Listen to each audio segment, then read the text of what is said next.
Welcome to the Lovestead. Hello BookTube, welcome back or to Lady Lovestead Reads. My name is Jessica and today I'm doing an update on how my 2021 reading goals are coming along and sharing with you my July TBR.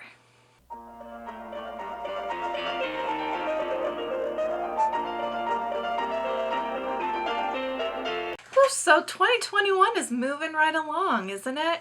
And I wanted to check in since we're halfway through the year on how my goals are going. I set myself some goals in December of last year for 2021. So let's just review the goals that I set. Goal number 1, read 24 books with half of them being fiction and half of them being nonfiction. So 12 fiction, 12 nonfiction. So far this year, I've read 84 books and 19 of those books have been nonfiction.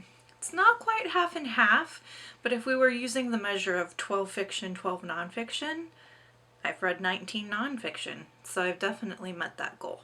My stretch goal for the year for number of books read is 100, and I do think I'm going to meet that goal. Next, read more middle grade. Last year I read 2 to 3 middle grade.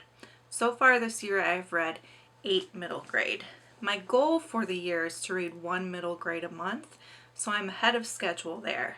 And I have a lot of middle grade on my radar that I want to read, so I think I'll easily meet this goal.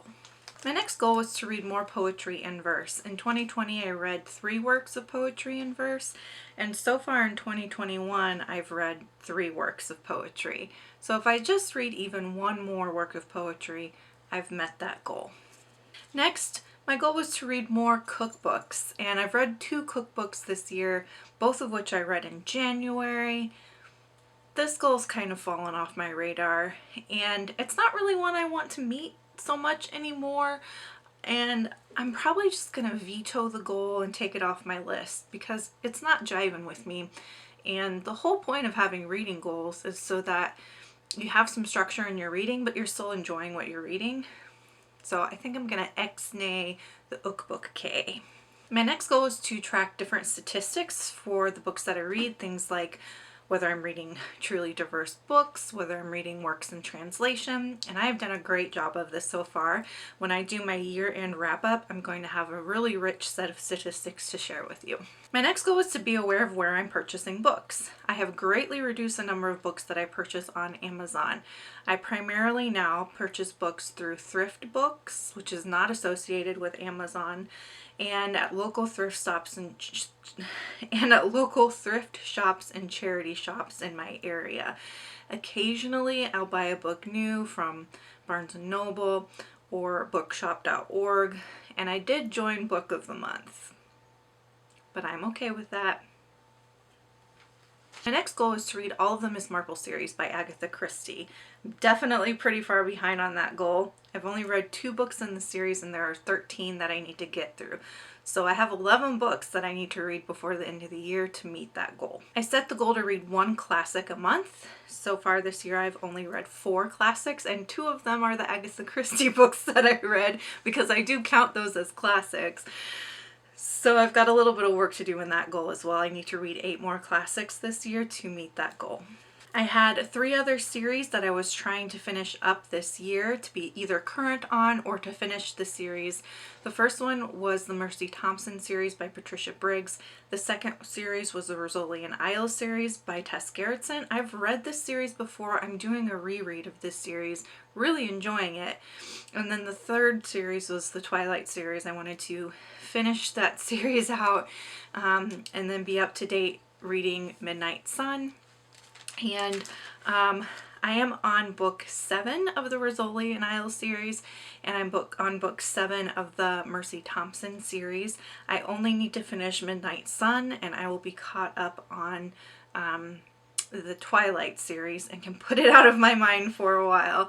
So that's where I'm at with those series. I think both the Mercy Thompson and the Rizzoli and Isles have somewhere between 12 and 13 books in the series, so I'm about halfway through, and I think if I read a book a month I should be able to meet that goal. Those are the goals that I set for 2021. I'm on track with quite a few of them.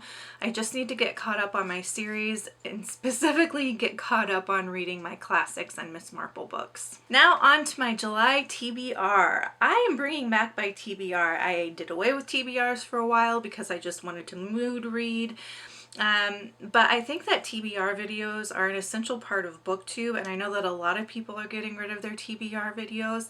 Mr. Francie Reads talked about this in one of his videos, which I'll link you to below, but it really is one of those foundations of BookTube are the TBR and wrap-up videos, and I completely agree with him about that. So I'm bringing back my monthly TBR videos, but what I'm doing is I'm making my TBR pile much smaller and connecting them to my goals for the year. And then I'm going to share with you a pile of possibilities for all of the other books that I'm going to read in the month or could potentially read in the month. I read on average about 12 books a month, and so I'm only going to set a TBR for 5 books, which leaves me a lot of wiggle room the rest of the month. So the 5 books that I have on my TBR for July are The Body in the Library by Agatha Christie, The Moving Finger by Agatha Christie, The Keepsake by Tess Gerritsen, The Picture of Dorian Gray by Oscar Wilde, and Amari and the Night Brothers by B.B. Alston. Let's go through the books. First is The Body in the Library by Agatha Christie. This is the 3rd book in the Miss Marple series. I will read you the Goodreads blurb for what this is about. It's 7 in the morning. The Bantrys wake to find the body of a young woman in their library. She was wearing evening dress and heavy makeup, which is now smeared across her cheeks. But who is she? How did she get there? And what is the connection with another dead girl whose charred remains are later discovered in an abandoned quarry? The respectable Bantrys invite Miss Marple to solve the mystery before tongues start to wag. That sounds like a really, really interesting story. Next, The Moving Finger by Agatha Christie. This is book, oh, it says it's book 3 in the Miss Marple. Timeout. Is The Body in the Library not book 3? No. Okay, so I've screwed up my numbers. I've screwed up the order of Miss Marple. So I've read Murder at the Vicarage, which is number 1. And then I read 13 Problems, which is her short story collection. And I guess they are listing that as 1.5. So The Body in the Library is actually book 2. And then The Moving Finger is book 3. So let me share with you what The Moving Finger is about. Placid village of Limstock seems the perfect place for Jerry Burton to recuperate from his accident under the care of his sister Joanna. But soon a series of vicious poison pen letters destroys the village's quiet charm, eventually causing one recipient to commit suicide. The victor, the doctor, the servants are all on the verge of accusing one another when help arrives from an unexpected quarter. The vicar's house guest happens to be none other than Jane Marple. That sounds like a good one. Not quite as intriguing as The Body in the Library, but Agatha Christie is super talented, so I'm sure that she will make that an interesting story. The next book that I want to read in July is The Picture of Dorian Gray. Let me read you the synopsis. When a naive young Dorian arrives in Victorian London, he is swept into a social whirlwind by the charismatic Lord Wotton, who introduces Dorian to the pleasures of the city. Henry's friend Basil Hallward paints a portrait of Dorian to capture the full power of his youthful beauty. When the portrait is unveiled, Dorian makes a flippant pledge. He would give anything to stay as he is in the picture, even his soul. That is written by Oscar Wilde. It is considered a classic. Very excited to read that one. Next, Amari and the Night Brothers by B.B. Alston. This is a middle grade dark academia. Super excited for this one. I've heard so many good things about it. It is book 1 in the Supernatural Investigations series. Quentin Peters was the golden boy of the Rosewood low-income housing projects, receiving full scholarship offers to 2 Ivy League schools. When he mysteriously goes missing, his little sister, 13-year-old Amari Peters, can't understand why it's not a bigger deal. Why isn't his story all over the news? And why did the police automatically assume he was into something illegal? Then Amari discovers a ticking briefcase in her brother's old closet, a briefcase meant for only her eyes. Basically, she finds this briefcase. It's got some information about a school. It's a magical school. She goes to the school with the primary purpose of trying to find her brother. So, sounds fantastic. And then the last book on my formal TBR is book 7 in the Rizzoli and Isles series, The Keepsake by Tess Gerritsen.